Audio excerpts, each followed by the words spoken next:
Bueno, como les decía, estamos aquí con el doctor Maximiliano Cárdenas Díaz. Ustedes lo han visto en el reportaje, él era decano del Colegio de Médicos en ese momento y sale, ¿no es cierto?, a demandar al gobierno que esto debía corregirse.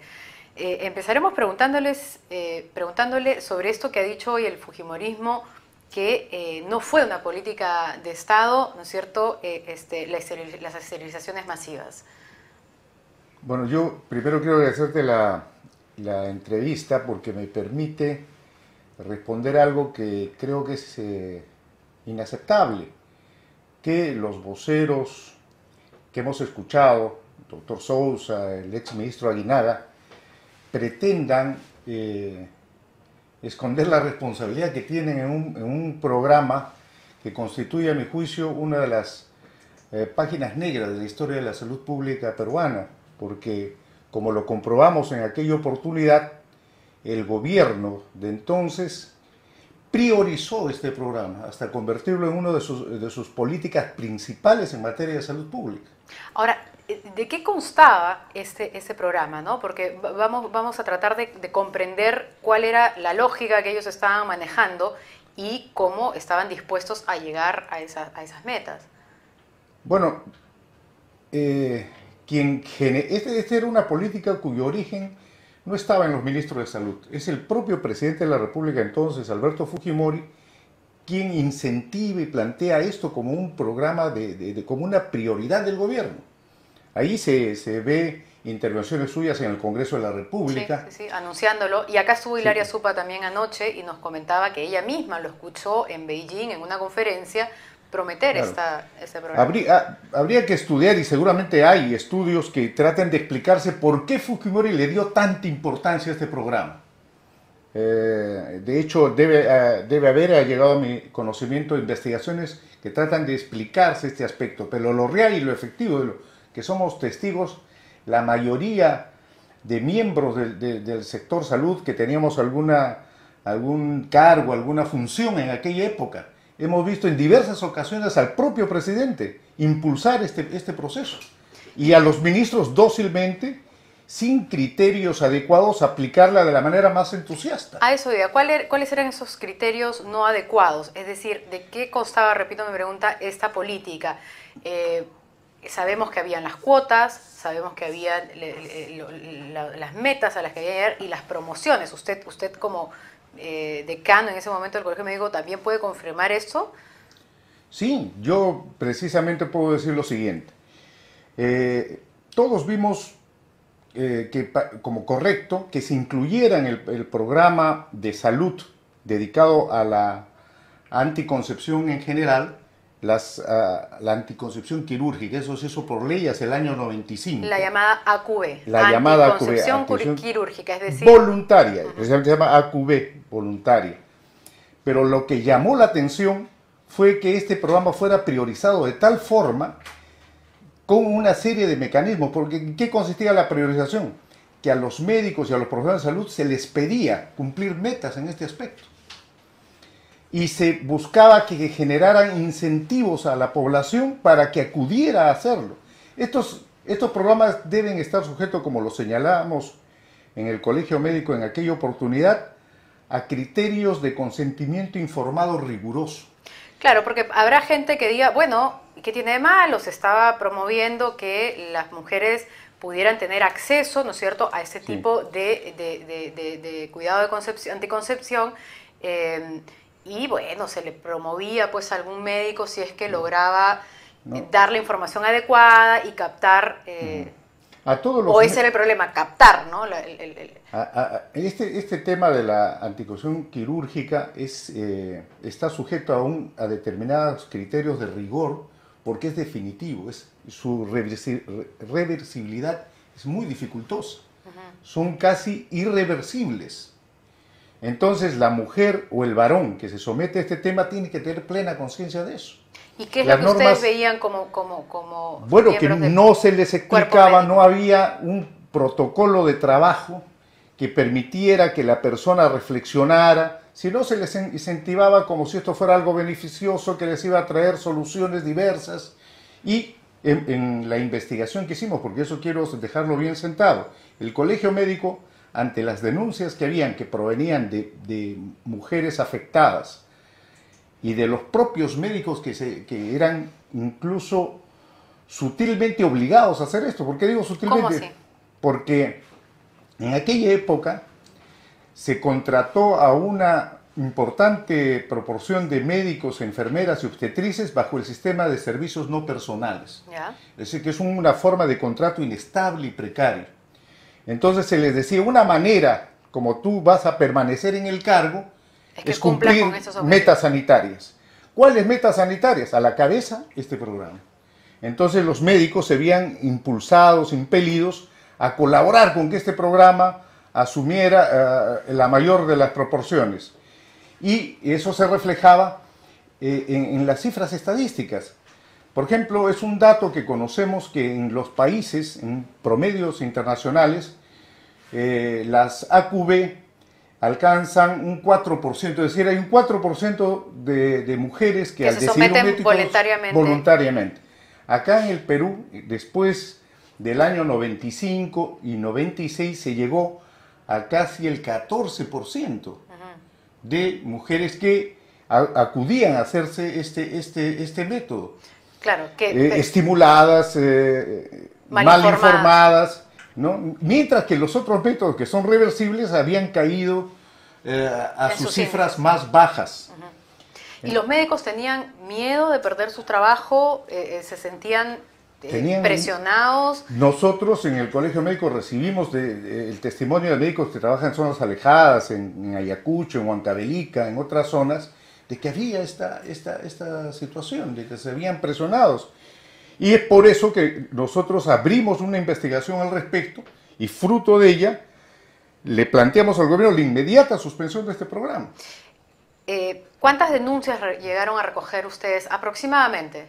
Mire, porque el señor Sousa, habla, el doctor Sousa habla de alrededor, menos de 100, ¿no? Dicen en el 97.4, en el 98.76, en el 99.14, y también Rafael Rey dijo unos cuantos, y Luisa Cuculiza dijo, bueno, una. Mire, entre los médicos, la mayor parte de los médicos que trabajaban en estas zonas, un buen número de ellos, en esas zonas trabajaban decenas de médicos, se quejaban y nos daban este testimonio. Yo le puedo asegurar que todos los médicos del país saben lo que pasaba, de que había presión, había estímulo, había la búsqueda de que este programa alcanzara cifras las más altas posibles para agradar al presidente, porque había pues una docilidad de los ministros de entonces ante la figura del presidente que se le había ocurrido priorizar este programa. Estamos hablando de decenas, de cientos médicos, o de miles de casos de denuncias. En cuanto a mujeres afectadas, la cifra que yo manejo bordea alrededor de 2.000 denuncias. Que ustedes pudieron recoger desde que entre nosotros y otras instituciones han recibido en aquella época. ¿Y estas denuncias implicaban mala praxis de los médicos? Porque así es como lo ha presentado tanto, me parece que el doctor Aguinaga, como la propia candidata Keiko Fujimori. En una conferencia de prensa a la prensa extranjera lo dijo así, que se había tratado de casos aislados, de mala praxis. Más inaceptable, me parece una irresponsabilidad presentarlo de esa forma, porque de lo que sucedía es que era tal el impulso político que se daba desde las esferas políticas a este programa, que en muchos casos se les planteaba hacer estas operaciones, estas intervenciones sin los cuidados necesarios, sin los exámenes preoperatorios, sin que los locales tuvieran todos los cuidados. Pero entonces, a consecuencia de eso, sí hubo malas praxis. Sí hubo, sí, por supuesto. Claro, porque mala praxis es cuando cometes alguna falla en la ejecución del trabajo médico, no porque moralmente cuando uno obligas estimula a hacer ese programa de la manera masiva y sin todos los recaudos, sin protocolos adecuados, es más probable que se produzcan estos problemas. Claro. Normalmente se producen problemas en una proporción. ¿Y cuántos médicos fueron sancionados por esas supuestas malas praxis? no hay una cifra específica que yo te pueda dar, pero los casos que se han encontrado que fueran responsabilidad del médico, exclusivamente del médico, han sido tratados y tramitados en el colegio médico. Aproximadamente. Bueno, deben haber sido 2 o 3 casos de médicos ¿Y que ellos han sido... no salieron a denunciar que esto era consecuencia de...?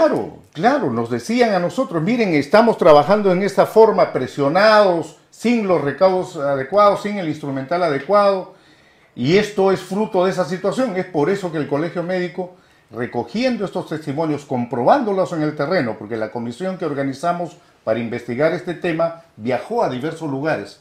Es por eso que nosotros le recomendamos al gobierno suspender inmediatamente y revisar toda esta actividad. Y le recomendaron también que siguieran una serie de protocolos que hasta ese momento no se ejecutaban, como por ejemplo... la persona que iba a ser sometida a este proceso debía tener un proceso de consejería que le permitiera conocer a fondo las implicancias de esta intervención. Además, debía llenarse protocolos de consentimiento informado dobles, de tal manera que se le diera el tiempo. Mire, nada de eso había antes que ustedes llamaran la atención. No había, lo hacían de la manera más alegre, y es cierto pues esto que ha dicho Rey, organizaban incluso festivales. A mí me contaban que los médicos que incluso en Huancavelica ofrecían a los varones bicicletas para que se animaran a someterse a una vasectomía, o se les ofrecía alimentos. Esos testimonios son reales, los médicos lo sabemos porque lo hemos visto. Ahora, cabría también un mea culpa, creo yo, de los médicos por haber callado, por no haber denunciado más en voz alta y haber continuado y seguido esta política. El colegio médico es la representación de la orden de todos los médicos, y asumimos nuestra responsabilidad, denunciamos esto y pedimos la suspensión una vez que se comprobó los excesos y la pésima acción que estaba teniendo esta política.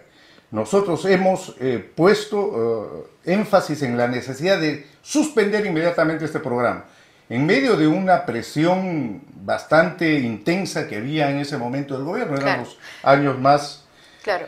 Importante resaltar eso, porque su denuncia, la denuncia que usted está haciendo hoy, no es de hoy día, no es solo por un tema de campaña. Usted la hizo entonces en el año 98, 99. En ese momento le hicimos. Y sí fue entonces una política de Estado, yo lo aseguro, o política de gobierno. Yo lo aseguro, es una política que el gobierno priorizó. En un momento para el ministerio pareciera que lo principal que había que hacer en rebajar las cifras de pobreza era trabajar este tema.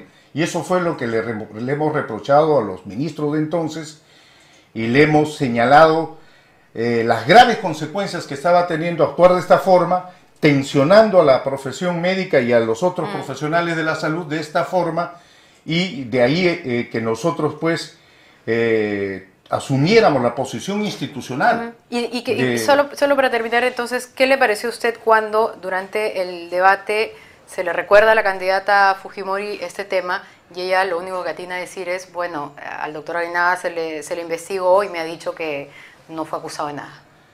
Bueno, yo creo que ahí no solo hizo eso la candidata Fujimori, sino que pretendió responsabilizar a los médicos, como si fueran excesos de algunos médicos o problemas aislados, escondiendo la responsabilidad política que hay en este tema, de la cual también ella es parte, porque ella pues estaba actuando como primera dama en ese gobierno, y como mujer se esperaría pues que tuviera la sensibilidad frente a eso, una sensibilidad acusada frente a estos temas, pero responder de la forma que lo ha hecho obedece o a la mala información que le proporcionan, o a un interés que realmente lamentable de no asumir las responsabilidades políticas que se tienen. Y debería contestar sobre este tema ahora que se comienza a abrir paso cada Por supuesto, yo lo que rechazo totalmente es la posición que han asumido los voceros Sousa, Aguinaga, de pretender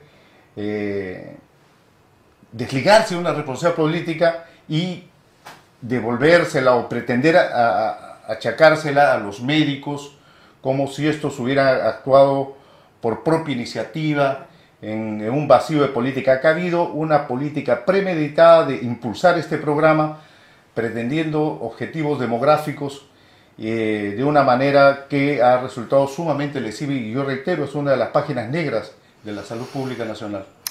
Bien, muchísimas gracias por su testimonio esta noche aquí en Voz Alta. Vamos a ir a un pequeño corte y regresamos con una persona que nos va a comentar muy brevemente cuál es el estado actual de estas denuncias y estas investigaciones, porque este no es un caso cerrado como han pretendido decir los fujimoristas. Volvemos.